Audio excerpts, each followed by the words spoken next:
La vida. La vida es agridulce. La vida es complicada. ¿Por qué digo que la vida es agridulce? Porque lo mismo puede estar una persona pasándolo súper bien, disfrutando de todo con momentos buenos, con momentos alegres, con momentos en los que piensa que la felicidad ha llegado a su vida, que al mismo tiempo, en la misma secuencia de tiempo, durante el mismo periodo de tiempo, puede ser que otra persona esté pasando la mayor dificultad o la mayor tragedia de su vida. Puede ser que otra persona esté en un shock, porque algo le ha pasado que le ha frenado, que le ha parado, que le ha paralizado a través de la tristeza, a través de problemas. Tal vez se le ha roto el alma, tal vez está sufriendo. Y todo sucede en el mismo transcurso de tiempo. En la misma iglesia hemos estado viviendo que durante esta semana pasada ha habido personas que han estado muy alegres, muy contentos porque han encontrado trabajo. Al fondo, alguien que levante la mano. Bien. Y luego a lo mejor hay otras personas que han estado de fiesta, han tenido cumpleaños. Yo creo que esta semana era la semana de los 1000 cumpleaños. Todo el mundo en los grupos, feliz cumpleaños, feliz cumpleaños, feliz cumpleaños. Yo digo, y ahora tenemos que hacer un mensaje de estos así como que salen en serie.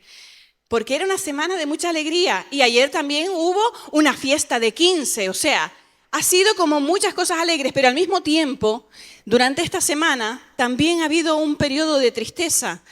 Mi hermano me comentaba que un amigo de él, que es motorista, pues había fallecido en la carretera. Había tenido un accidente con la moto, una persona experimentada de 20 y pico de años de tener moto, y le falló la moto y murió en el acto.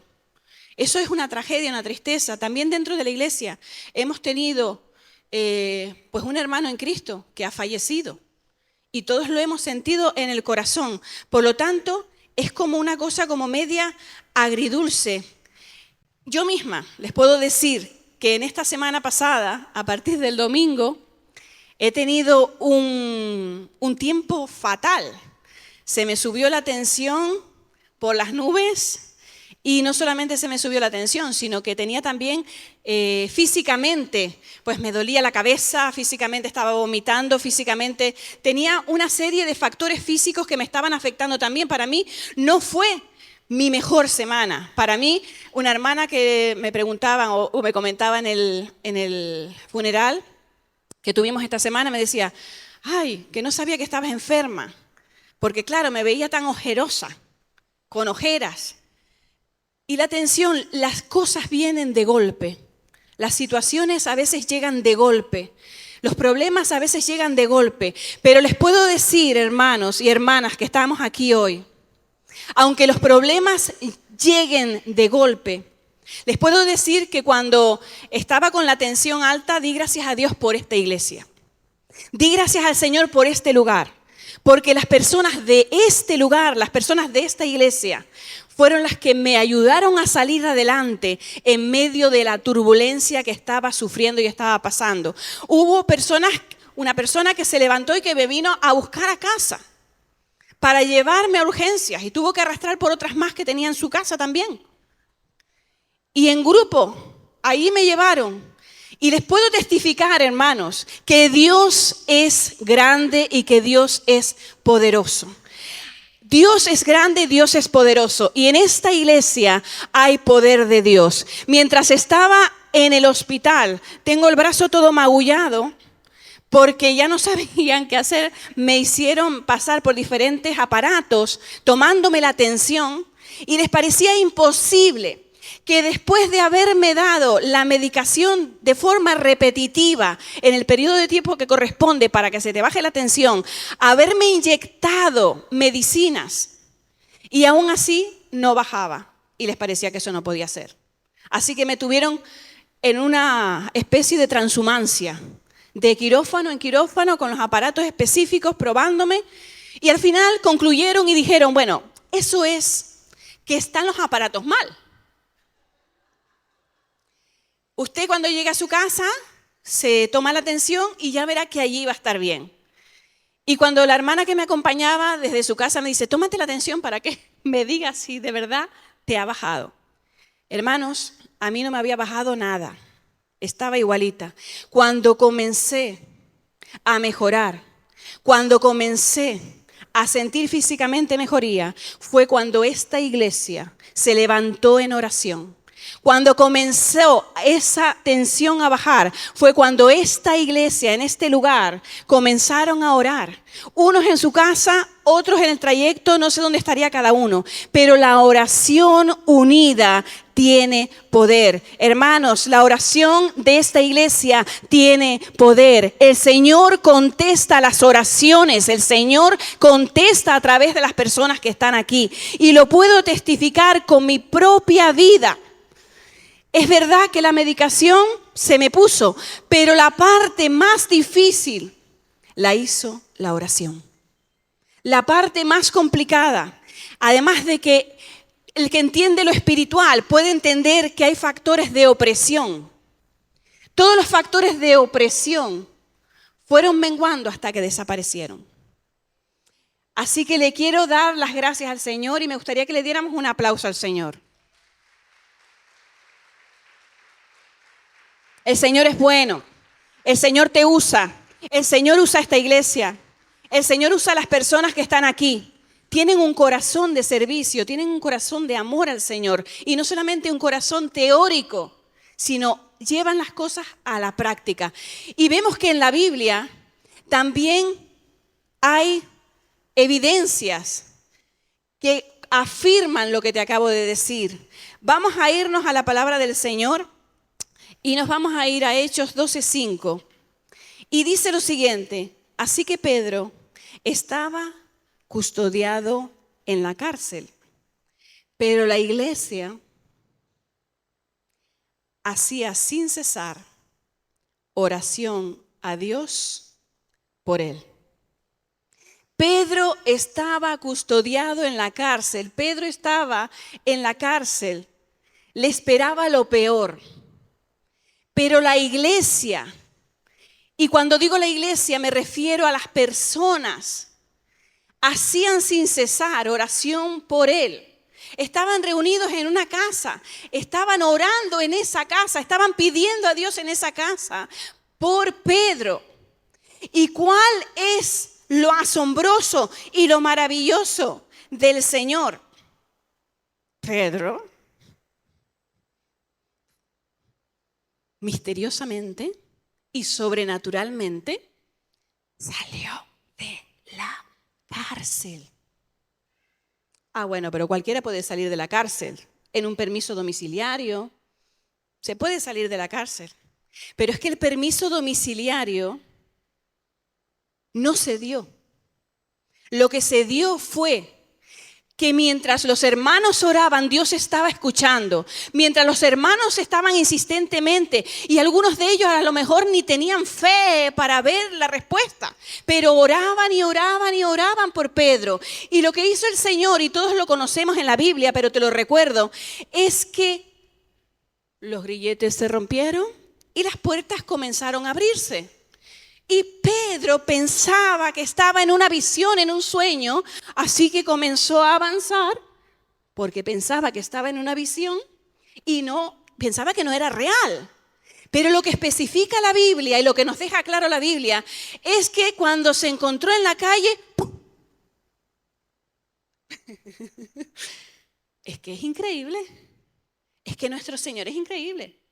Lo sacó de la cárcel sin abogados, sin permisos domiciliarios, solamente con la oración. No le pudieron encontrar para acabar con él, porque el Señor dio la respuesta.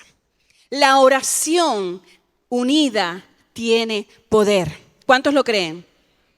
La oración unida de la iglesia de Jesucristo en cualquier parte del mundo tiene poder.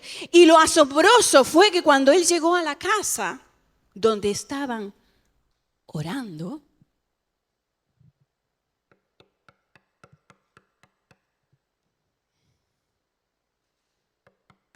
hello, empezó a tocar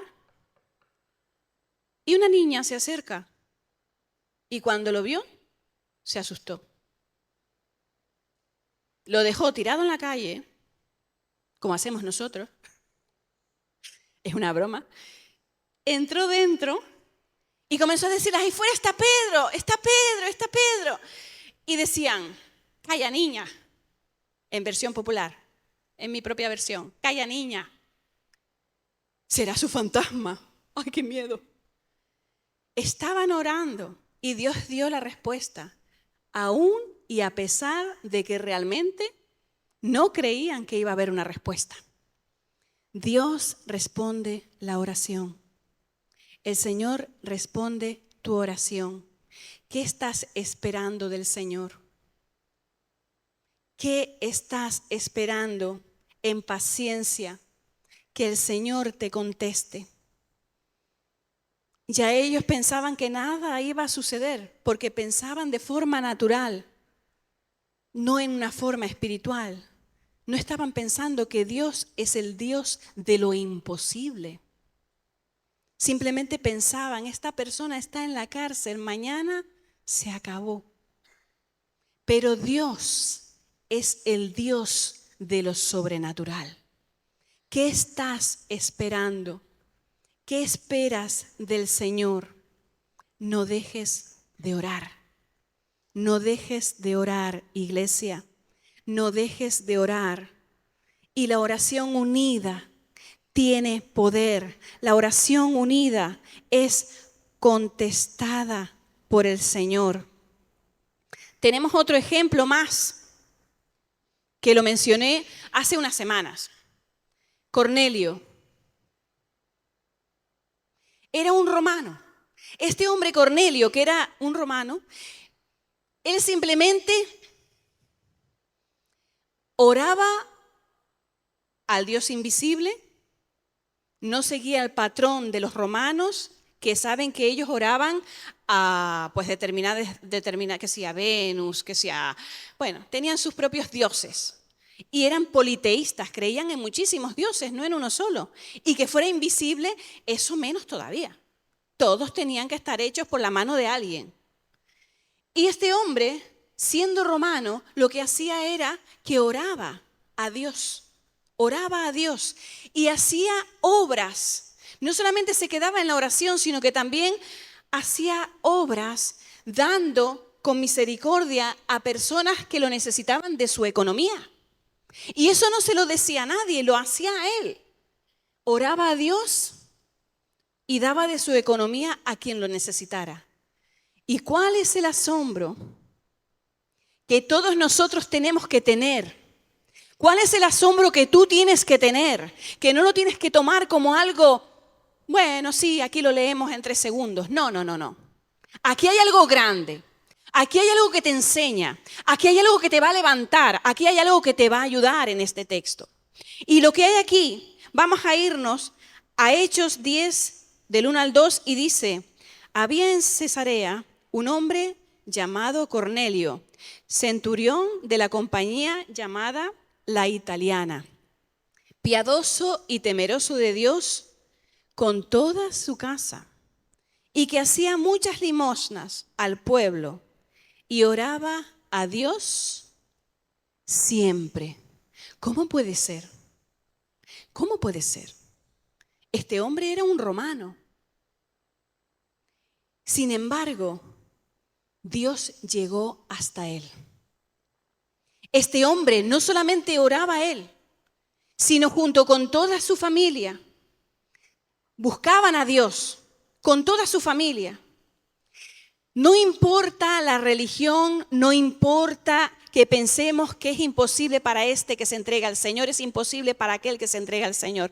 El Señor llega donde tiene que llegar. Y si hay alguien que le está buscando de corazón, esté aún en la mayor herejía, allí el Señor le va a encontrar. Y allí el Señor le va a ayudar. Porque con Cornelio vemos que el Señor hizo algo grande. Este hombre oraba. Hermanos, hay que orar. Hay que orar. Y dice la palabra del Señor en Hechos 10:4, Voy a recitar solamente una cosita muy pequeña. Dice, tus oraciones y tus limosnas han subido para memoria delante de Dios. Tus oraciones y tus limosnas han subido para memoria delante de Dios. ¿Crees todavía que cuando tú oras, el cielo está cerrado? ¿Crees todavía que Dios no te escucha? El Señor sí te escucha. Cada oración que tú haces sube al trono de Dios. Y es más, en Apocalipsis dice que nuestras oraciones son como incienso delante del trono de Dios. Y Él las retiene en copas. Tus oraciones llegan al trono de Dios. Tus oraciones son importantes. La oración tiene poder. No dejes de orar. No dejes de insistir. No dejes de confiar. Sé persistente. El Señor tiene la respuesta. El Señor tiene la salida. No te des por vencido. No te des por vencida. La oración tiene poder. Únete con otros hermanos. La iglesia unida tiene poder. Esta iglesia es una iglesia de fe sobrenatural. Esta iglesia es una iglesia de poder del Espíritu Santo de Dios. Las tinieblas huyen cuando la iglesia ora. Las tinieblas retroceden cuando tú comienzas a orar. El Espíritu Santo se mueve con poder, haciendo cosas que parecen imposibles, porque Él te escucha a ti. Él te escucha a ti. Él te escucha a ti. Tu oración sube a la presencia de Dios. Y la respuesta viene. La respuesta viene. Por otro lado, como te decía, la vida es agridulce. Es una realidad. Mientras que estábamos, algunos celebrando cumpleaños, otros que hoy están presentes aquí, estaban celebrando con tristeza la pérdida de un familiar, la pérdida de alguien amado, la pérdida de un ser querido. Y la vida es agridulce. Y siempre tienes que tener en claro que Dios es soberano. Dios es soberano. ¿Qué quiero decir con que Dios es soberano? Es cierto que Dios responde. Es cierto que cuando tú oras el Señor responde. Pero también es cierto que tarde o temprano te vas a encontrar con la eternidad. También es cierto que tarde o temprano todos vamos a morir. También es cierto que tarde o temprano tú y yo vamos a morir. Eso es un hecho real. Tu vida tiene fecha de caducidad. Solamente que no sabemos cuándo. No sabemos cuándo. No sabemos cuándo. Y como no sabemos cuándo, tienes que estar preparado para la eternidad. Me quedo asombrada. Es que yo, como diría aquí la gente, yo flipo. Yo flipo. Eso significa yo me asombro en extremo para la juventud. Yo flipo. Hace menos de un mes estamos hablando por teléfono con un señor de una empresa porque queríamos hacer un regalo y esta persona era la que iba a trabajar con el regalo que se iba a hacer. Y como ya le habíamos hecho varios pedidos en otras ocasiones, este hombre nos empieza a contar con toda confianza y nos dice, ¿sabes? Tuve un infarto. Tuve un infarto y desde que tuve el infarto me puse las pilas. Para el que no entienda, lo de ponerse las pilas significa ya como que reaccionó. Desde que tuve el infarto me puse las pilas. Bajé 30 kilos. Si ustedes me ven, no me conocen. Desde que ustedes me vieron hasta ahora, no soy el mismo. He bajado 30 kilos, voy todos los días al gimnasio, estoy en forma totalmente. Entre semana hago cardio, hago pesas y luego todos los sábados voy a nadar. Y yo flipo. ¿Cómo puede ser? Un infarto te enfrenta a la realidad de la muerte. Que la muerte está ahí y que has tenido una pequeña oportunidad. Y en este siglo XXI en el que vivimos, para nosotros los sabios de Europa, un infarto significa solamente que tienes que cuidarte el cuerpo, que tienes que hacer deporte, que tienes que cuidarte la salud, que tienes que bajar de peso, que tienes que dejar de comer sal, etcétera, etcétera, etcétera. Y asombrosamente obvian, evitan, eliminan el aspecto espiritual. Un infarto significa un aviso de que te vas a morir, pero Dios te ha dado una oportunidad más. Y yo te pregunto, como se dijo en el funeral, hay gente que se prepara para todo, para una carrera universitaria, hacen cursos para tener un buen trabajo, se preparan para tener un coche, se preparan para que el día de mañana sus hijos tengan lo suficiente para vivir, se preparan para tener el mayor intelecto, estudian. Y yo te pregunto, ¿y te has preparado para lo más importante? ¿Te estás preparando para la eternidad?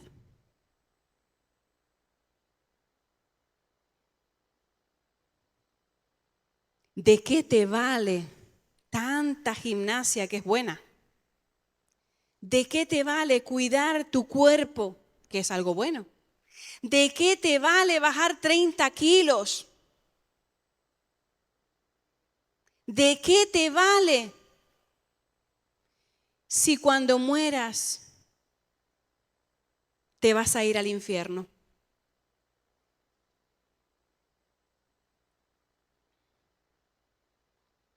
¿Has tenido en cuenta el factor eternidad en la ecuación de tu vida? Cuando tú te mueres, no te comen los gusanos y se acabó. Cuando tú te mueres, no te reencarnas. Unos en cucarachas, otros se reencarnan en un caballo y otros hasta piden en qué se van a reencarnar. Yo he conocido gente que dice, yo quiero ser un caballo cuando me reencarne, quiero correr libre. Pues corre en la calle, corre libre. No hay reencarnación. No hay el que se acabe todo cuando te mueres y ya está. Eso es incierto. Eso no tiene que ver nada con lo que la Biblia expresa. La Biblia dice que nosotros tenemos eternidad en nuestro corazón. Tú tienes eternidad en tu corazón. Eso significa que cuando tú te mueras, aunque la cáscara la dejas aquí, este cuerpo, tú sigues viviendo. Tu alma es eterna. Tienes espíritu y el espíritu vuelve a Dios. Sigues viviendo. Y vamos a ver lo que nos dice Eclesiastés 3:11. Dice así la palabra del Señor. Todo lo hizo hermoso en su tiempo. Y ha puesto eternidad en el corazón de ellos, sin que alcance el hombre a entender la obra que ha hecho Dios desde el principio hasta el fin. Es que no lo podemos entender. El ser humano no puede entender. Pero dice la Biblia que Dios ha puesto eternidad en tu corazón. Por lo tanto, Por lo tanto, iglesia, por lo tanto, tú que me estás escuchando aquí, o cualquiera que me escuche en el futuro, escúchame bien, te juegas la eternidad. ¿Estás a medias con Dios? ¿Estás viviendo dos vidas? ¿Piensas que el Señor no se está enterando de que tienes una doble vida? ¿Piensas que porque vengas a la iglesia es suficiente? Arregla tu vida con Dios. Arregla tu vida con Dios, porque la eternidad no tiene fin. Y aquí, aunque parezca que la vida se nos hace larga, esta vida es un soplo. Esta vida es un soplo. Estoy casi terminando. Morimos una sola vez. Y después, dice la Biblia, llega el juicio. ¿Cuántas veces morimos? ¿Cuántas veces se van a reencarnar ustedes por ahí? ¿Cuántas? No, no hay reencarnación. No hay. Hebreos 9:27, y de tal manera que está establecido para los hombres que mueran una sola vez y después de esto el juicio. Está establecido por Dios que nos morimos una sola vez y después hay juicio. Así que si hay un juicio, tienes que estar a bien con el Señor. Y si tú todavía no le has entregado tu vida a Jesús, hoy es el tiempo de salvación. Hoy es el día en que tú le puedes pedir a ese Dios real que entre en tu corazón, que te cambie, que te salve, que quieres cambiar. Si te has alejado, es tiempo de volver a Jesús. Es tiempo de volver al Señor. Si estás dejando que tu vida se diluya entre los conceptos de este siglo, si estás dejando que tu vida sea como un mix, yo creo esto, pero de la Biblia esto no, porque esto era para antes, esto estaba desfasado, está obsoleto, está pasado de moda, esto ya no se usa, hay que estar a la moda, estamos en el siglo XXI. Eso te puede llevar al infierno de cabeza. La Biblia tú no la puedes cambiar. Tienes que aceptarla y Dios te va a ayudar a cambiar las cosas que tengas que cambiar, porque el Señor te ama y el Señor te bendice. Entonces, como decía, la vida es agridulce, la vida es complicada, hay que estar preparado, preparada para la eternidad. Si no te has preparado para la eternidad, escúchame bien, pierdes en el juego de la vida, por mucho que te hayas esforzado. Por mucho que te estés esforzando, por mucho que te esfuerces por ser alguien aquí, esfuérzate por ser alguien aquí y alguien en la eternidad. Lucha por ser alguien aquí, intenta ser el mejor, intenta tener los mejores estudios, intenta tener lo mejor, intenta luchar por tu familia, intenta luchar por tu casa. Esfuérzate, esfuérzate y esfuérzate por estar bien físicamente, porque tu cuerpo esté saludable. Esfuérzate y esfuérzate y esfuérzate, pero también esfuérzate para que tu nombre esté escrito en el libro de la vida, porque si no, habrás perdido. No solo habrá sido en vano todo por lo que has luchado, sino que te vas a encontrar con un shock mental y real cuando te veas que sí, que hay una eternidad, que sí, que hay un infierno, que sí, que hay un cielo. Y queremos ir al cielo, amén. Así que te traigo una palabra de esperanza. En medio de las complejidades de la vida hay salida. Y en medio de las complejidades de la muerte hay salida. En medio de las complejidades de la vida hay salida. Y en medio de las complejidades de la muerte también hay salida en el Señor.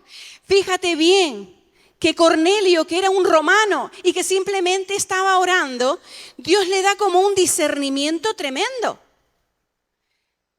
Estaba orando y Dios le da una visión y le dice el nombre de la persona con quien tiene que hablar. ¿Hello? ¿Perdón? Le dice el nombre del dueño de la casa donde tiene que ir a buscar a Pedro. Le dice la dirección, nombre de la calle, y le dice que está frente al mar. Eso es un don de ciencia. Eso es una revelación tremenda. Esa revelación viene con la oración. ¿Quieres ir a más? ¿Quieres que el Señor te lleve a más? ¿Quieres moverte en los dones? Ora. ¿Quieres moverte en lo sobrenatural? ¿Estás pidiéndole al Señor dones específicos sobrenaturales? Ora, ora, ora. Hay esperanza. En medio de lo peor de la vida, la oración mueve la mano de Dios y lo imposible se convierte en posible. Y en medio de lo peor de la muerte, vino Jesucristo a darte vida y vida eterna. Y la muerte no puede contigo ni con ninguno de los que hemos creído en Él en cualquier parte del mundo, porque el Señor venció la misma muerte. Y aún ahí, donde todos piensan que no hay salida, Jesucristo te dice, sí, yo pagué el precio para que tú tengas vida eterna y gozo y alegría y estés disfrutando una eternidad en su presencia. Y si has estado alguna vez en la presencia de Dios, habrás entendido que no quieres estar en otro lugar cuando has estado en la presencia de Dios. Acabamos de cantar que su presencia es el cielo para mí. No quieres estar en otro lugar. Así que, iglesia, hay esperanza. Sé iglesia. Sé iglesia. Únanse, levántense, oren. Iglesia, ora. Y con esto acabo. Dios te oye. Dios te oye. Me gustaría que te pusieras en pie. Y me gustaría que pusieran, por favor, un poco de música al final. Y voy a orar por ti.